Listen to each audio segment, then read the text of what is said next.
Thank you. Um, as we all know, this entire message of theosophy is the wisdom of the ages, in other words, the laws of nature, laws that we all have within us, but that we kind of forget about as we go through this material world in our day-to-day activities, trying to make a living and other things. Today's talk can be rather deep because we hadn't thought about them very much. So we're going to start with the fundamental that was put up on the board last week. This talks about our sevenfold nature of man. This is what we live in a day-to-day basis to a great extent, and that wants to be in control.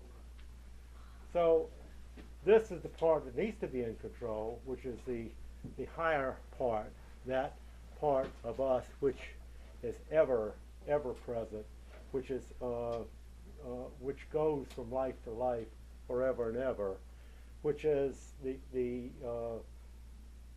piece that gets buried in our day-to-day lives, Atma Buddhi Manas, which is frequently referred to as soul, and the everyday states. So just keeping that in mind as we continue in states of consciousness. First, I wanted also to get us focused on the overall intent of the states and planes of consciousness. Here's a quote from the New Quran. Garments of the Soul, it's titled. And when his body falleth off altogether, as an old fish shell, his soul doeth well by the releasing, and formeth a new one instead. Yea, who now lament to go out of this body, went also when ye were born into it. The person of man is only a mask which the soul putteth on for a season. It weareth its proper time, and then is cast off, and another is worn in its stead. I tell you of a truth, that the spirits which now have affinity shall be kindred together, although they all meet in new persons and names. That sounds very much like reincarnation, and it's in the New Quran. And also Mr. Judge saying, the future is only a word for the present, not yet come. So with that as a backdrop, we want to first define what consciousness is. Consciousness is a condition as a result of embodiment in matter and the dwelling in physical form. We must remember that because we do not perceive any signs of consciousness, say in stones, we have no right to say that no consciousness exists there. Everything in the universe, throughout all its kingdoms, is conscious, endowed with a consciousness of its own kind and on its own plane of perception. We often talk about the sunflower being able to know where the sun is, and it will turn around. So that's evidence of consciousness in nature. Time is something that Mr. Judge talked about, is all relative. Time doesn't mean the same thing on Mars, for example, as it means here. So what is time but the panoramic succession of our states of consciousness? Our ideas on duration and time are all derived from our sensations according to the laws of association. Mind is a name given to the sum of the states of consciousness grouped under thought, will, and feeling. So I'm going to erase this now that we've all put it in our memory. We can talk about it later if you want to. You can erase very well. But thought plus will plus feeling, mind.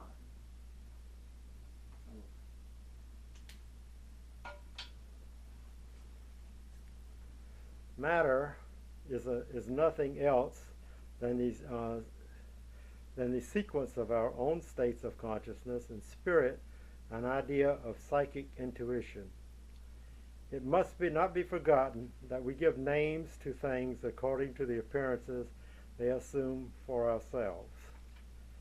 So your consciousness and my consciousness, while having many similarities, are very different because we have very different experiences while in this physical body. So the question, while dealing with what Earthmen call time, does not touch the real meaning of the ultimate order, succession and length of moments in the solar system. For example, I mentioned Mars was different than here, and this is it was on PBS, a recent program. A physicist was talking about Green, that was the name, was talking about time and perceptions, etc., is very much along this line. So it is a question which may be answered in respect to our time, but not certainly in respect to the time of Mercury, for example, where time is not the same as ours, in respect to time as conceived by the soul. Again, that's another concept of time, the larger and the real concept when we're talking about the time as conceived by the soul. So what this gets to, without getting totally deep, everything is relative in this universe. Everything is an illusion, we frequently hear. That's the reason why we say it is an illusion. So the pure object, if you will, apart from consciousness, is unknown to us. So that's kind of where we stop. And we really cannot expand our consciousness. We can expand our consciousness on this plane, but it keeps growing, and it's a continuing process as our senses grow. We said we have 5 senses now. We're developing our 6th sense. Different people have different stages of development of all of these senses, but we have a total of 7 senses within us that are under development and will unfold through time as we attempt to do that through our own self-induced and self-devised methods. So we all have this divine spark in man. It's called one and identical in its essence. So we're all the same, yet we're all different. With the universal spirit, which is all around us, as above, so below, the writings tell us. So we are mind beings. We are very, very, we have much greater potential than we even realize on a day-to-day basis. So only when we shall have reached this absolute consciousness, when those 7 senses finally become developed, and blended our own with it, shall we be free from the delusions produced by Maya, which is what we're faced with on a day-to-day basis. Immortality, which we are immortal souls, is but one's unbroken consciousness, if you will. So we will, when we get to the unbroken consciousness state, we will then fully realize our immortality.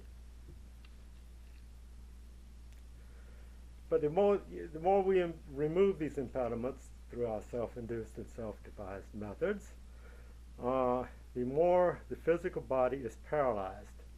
We overcome this idea, well, we just erase it. Passions, desires, all these things which tend to drive us on a day-to-day basis, we get them in parallel and subservient to, if you will, our higher selves. And put the physical body in place, which is a very important vehicle for doing our mission on this earth, which we tend to forget about. We know what we're here to do when we're born, but by the time we get to be a few years old, it's kind of going into the background, and we often ask ourselves, why are we here? So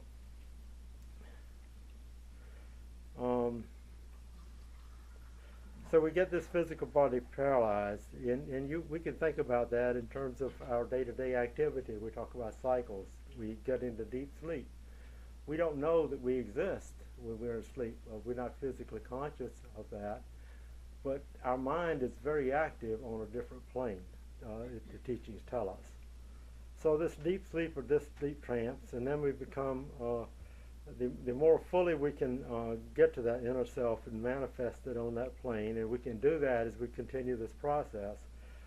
It's said that Mahatmas do not sleep. These are perfected beings.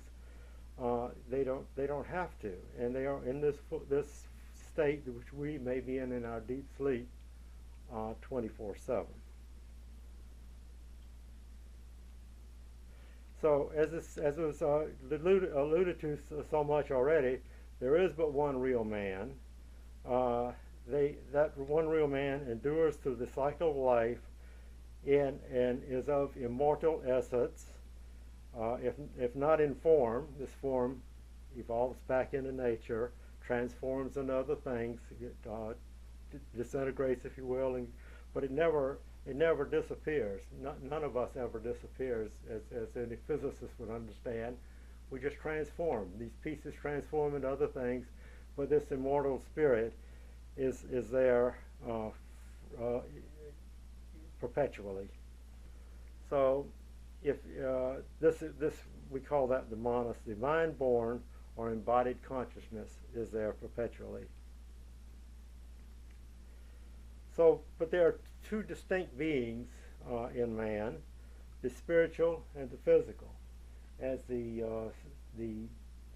what we just erased points out, the spiritual part being the upper part higher part of us, Atma Buddhi Manas, and the physical part, which we are aware of every day, our bodies, our personalities, our feelings, etc.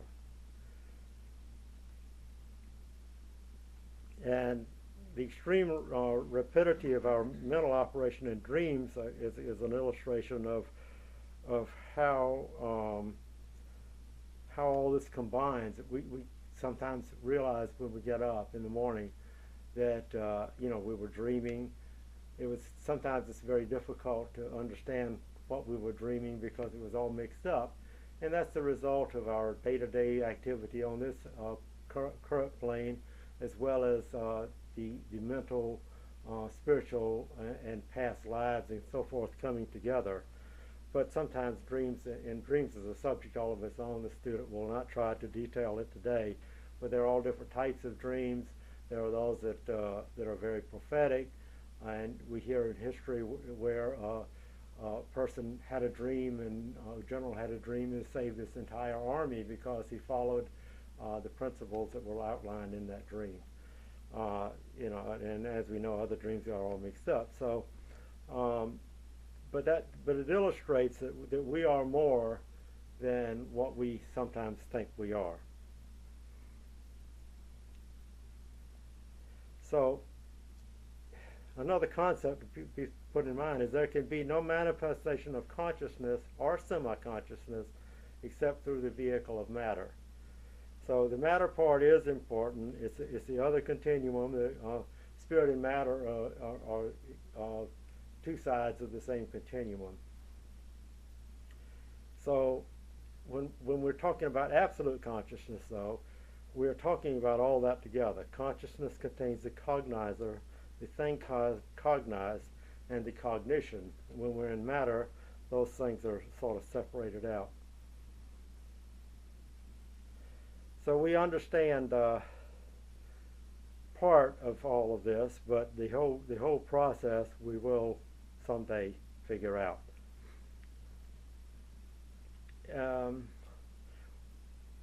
So we have different categories of dreams: the waking, the dreaming, and the deep sleep, that type of thing. And I think we can all relate to that. We're jumping back and forth to what we can all relate to getting a little bit deeper. We, of course, are most aware on a day-to-day basis of our waking part, the waking part of us, which really is sort of a mix of higher and lower.